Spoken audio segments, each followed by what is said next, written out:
Durante siglos, los imperios europeos se expandieron a fuerza de mapas, tratados y fuego. Controlaban territorios, rutas, leyes y cuerpos.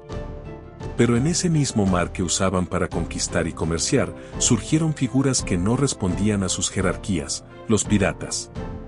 No formaban un país, no tenían una bandera común, pero su mera existencia representaba un desafío a la arquitectura entera del mundo imperial. Los imperios basaban su poder en la propiedad de tierras, de recursos, de barcos, incluso de personas. Pero el mar, por naturaleza, no podía ser poseído de la misma forma. Era fluido, cambiante, inestable. Y en ese espacio sin frontera clara, los piratas encontraron su oportunidad.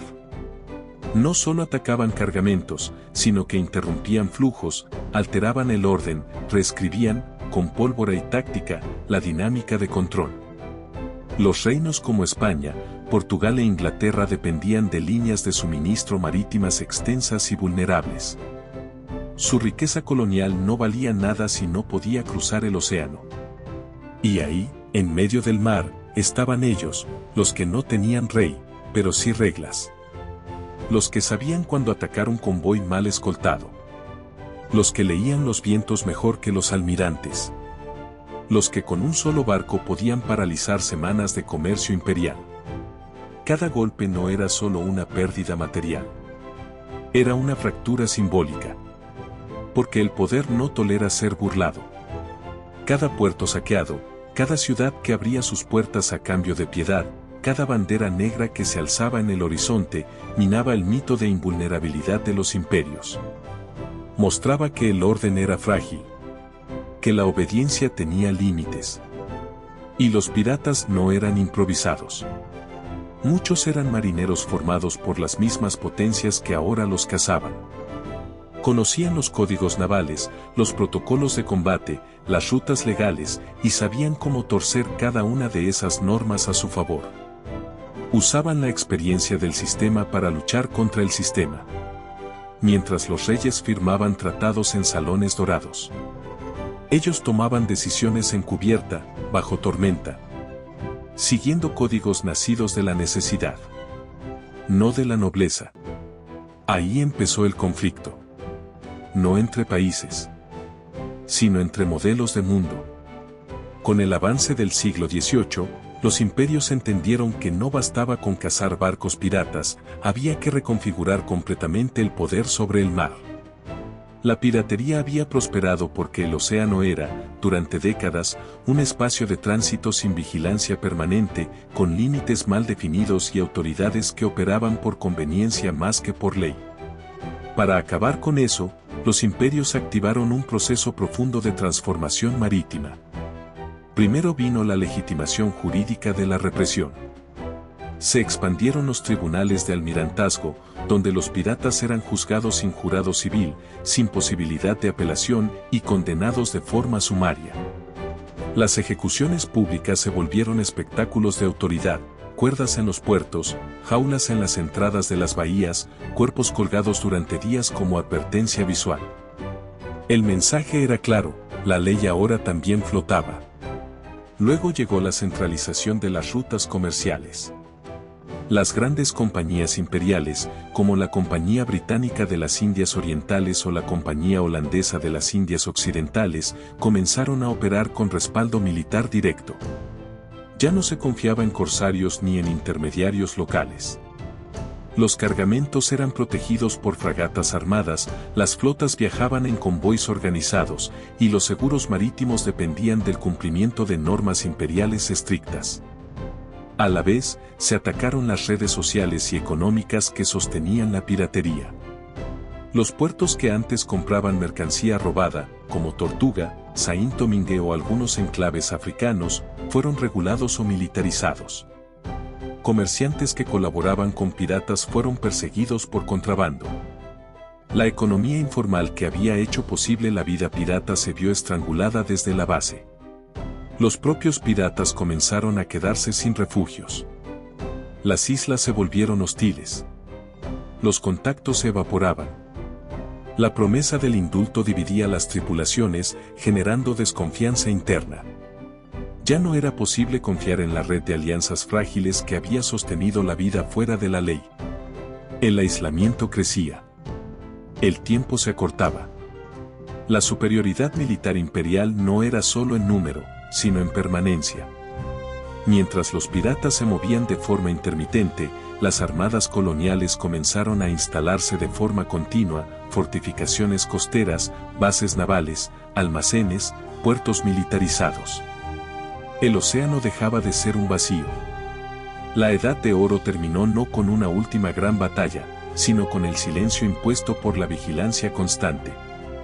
Lo que antes era posible, vivir al margen, desafiar al trono, comerciar sin permiso, fue barrido por la ley, el control y el miedo. Con la caída de los grandes capitanes, la narrativa cambió. Los imperios ya no veían necesario mantener siquiera la ficción del corsario útil. La figura del pirata fue convertida en símbolo del crimen absoluto, despojado de sus matices, de su historia política, de su contexto social. La bandera negra, que alguna vez fue señal de poder y autonomía, pasó a ser una marca de traición y salvajismo, usada para justificar el castigo ejemplar. La memoria pirata fue borrada de registros oficiales y reemplazada por propaganda. Los mismos gobiernos que habían tolerado, financiado o incluso celebrado las acciones de saqueo durante las guerras ahora promovían una versión única, el imperio como orden civilizador. Todo lo que operaba fuera de su marco legal debía ser condenado y olvidado. Pero el impacto de los piratas no podía desaparecer tan fácilmente. Durante décadas, sus acciones habían alterado el curso de guerras, afectado la economía colonial, creado espacios autónomos y redes multiculturales que cuestionaban el modelo imperial. Lo que había terminado con ellos no fue la fuerza bruta, sino la imposición paciente y total de una nueva estructura de control. Los imperios aprendieron del enemigo. Adoptaron sus prácticas más eficaces. Las marinas regulares comenzaron a aplicar disciplina interna más equitativa, a reconocer el mérito en combate, a profesionalizar la vida a bordo. En algunos aspectos, las flotas imperiales del siglo XVIII eran mejores porque habían asimilado parte de lo que los piratas demostraron que funcionaba. La derrota de la piratería fue también el triunfo de un nuevo tipo de poder, uno que no necesitaba tanto violencia directa como permanencia, legalidad, administración. El mar se convirtió en una extensión del archivo, donde cada ruta estaba vigilada, cada barco registrado, cada puerto regulado. Y sin márgenes, la bandera negra perdió sentido. No porque su espíritu muriera, sino porque ya no tenía por dónde navegar. Lo que había sido un símbolo de resistencia flotante, la nave pirata como espacio de autonomía, reparto justo y decisión colectiva, fue reemplazado por el barco imperial, jerárquico, normado, vigilado. La transición no fue inmediata ni limpia, pero fue decisiva. A mediados del siglo XVIII, el mar ya no era un lugar donde se podía escapar al poder. Era una prolongación de él. En los mapas, los espacios en blanco se llenaron.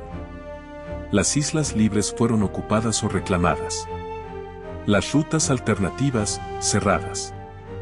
Los barcos piratas que quedaban se volvieron presas fáciles, abandonados por aliados, cazados por los que antes compartían sus códigos. La ley se volvió absoluta no por justicia, sino por saturación, simplemente no quedaban rincones suficientes donde esconderse. Las estructuras que hicieron posible la piratería, la lentitud imperial, las guerras entre coronas, los vacíos legales, habían sido corregidas o selladas. Lo que quedaba era control. El mar, antaño territorio de aventura, de posibilidad, se volvió escenario de obediencia. El riesgo fue desplazado por la vigilancia, el botín, por la mercancía asegurada, la rebeldía, por la burocracia naval. Y sin embargo, algo quedó. Aunque los cuerpos fueron colgados y las velas negras desaparecieron, el recuerdo sobrevivió en las grietas del relato. Porque lo que los piratas desafiaron, el poder sin consentimiento, la ley impuesta desde arriba, no era solo una circunstancia histórica. Era una constante. Y en cada generación, frente a cada sistema cerrado. La idea resurge. La misma que se alzaba con cada mástil quemado. Que incluso rodeado, perseguido y condenado. Uno puede elegir el fuego antes que obedecer. El fin de la edad de oro de la piratería no fue el fin del impulso que la originó. Fue, más bien, su transformación en mito, en advertencia, en símbolo eterno de la disidencia frente al orden total.